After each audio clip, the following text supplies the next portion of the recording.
Students, welcome to e-learning hub. Let us continue the series. Next question is, the more parts of your brain you use, the more likely you are to, जितना हम brain को use करेंगे उतनी ही हम information को retain करेंगे. Right option is option C. Next, which one of the following is made by continuous comprehensive evaluation. So first of all हमें पता होना चाहिए कंटिन्यूस कॉम्प्रिहेंसिव इवेल्युएशन है क्या. तो it is mandated by right to education in 2009. और क्या याद रखना है, इसमें क्या होता है, marks are replaced by grades.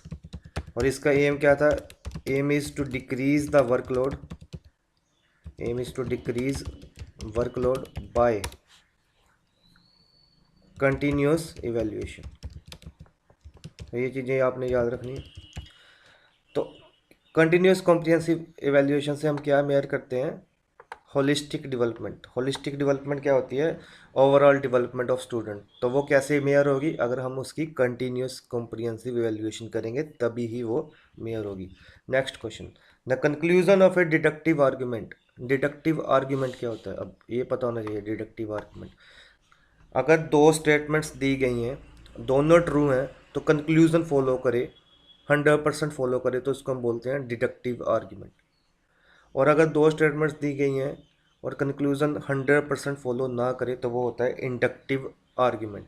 So deductive argument क्या है, अगर गारंटी है कंक्लूजन की, अगर कंक्लूजन की गारंटी है कि कंक्लूजन फॉलो करेगा ही करेगा, तो वो कौन सा है, डिडक्टिव आर्ग्यूमेंट है. तो इसके लिए राइट ऑप्शन क्या होगा, certain. The conclusion of A deductive argument is certain. Example क्या है कि अगर आज बारिश हो रही है तो मैं अम्ब्रेला लेके जाऊंगा. तो अगर आज बारिश हो रही है, अगर ये भी सही है और मैं अम्ब्रेला लेके गया, ये भी सही है, तो कंक्लूजन कि मैं अम्ब्रेला लेके गया ये भी सही है. तो ये क्या हो गया, deductive argument. Next, which one of the following is a dimensional teaching add. Dimensional जो है, ब्लैक बोर्ड नहीं है, डिस्प्ले बोर्ड भी नहीं है, स्टिल पिक्चर भी नहीं है. तो राइट ऑप्शन क्या है, model. Model is a dimensionally teaching aid. Next question, the most recent response is most likely to. अगर कोई रिस्पॉन्स बार बार आ रहा है तो वो क्या होगा, ऑब्वियस है, मोस्ट रीसेंट रिस्पॉन्स. जो रिस्पॉन्स ही बार बार आ रहा है वो तो ना तो फॉरगेट होगा, और ये भी ऑप्शन मैच नहीं करता, कॉम्प्रोमाइज्ड, ना ही ये है. तो राइट ऑप्शन क्या है, option B. The most recent response is most likely to recur. Next, Rousseau advocated an educational method which consisted of removing the child from. अब ये चाइल्ड साइकोलॉजिस्ट था, इन्होंने एडवोकेट एक एजुकेशनल मेथड को advocate किया था जो कहता था कि चाइल्ड को रिमूव करना है. अब स्कूल से तो करेंगे नहीं, ना ही बर्डन से करेंगे, ना ही चाइल्ड को पास्ट मेमोरी से करेंगे. तो ऑब्वियस है, राइट ऑप्शन क्या होगा, ऑप्शन सी, सोसाइटी से करेंगे.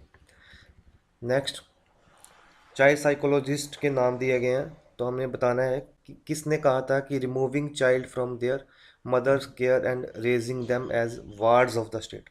तो ये आपने याद रखना है, यहाँ पे wards of the state word आएगा और removing child from mother's care आएगा, तो वो था Plato. Right option is option A. Next, the world of education approach emphasises a balance development of.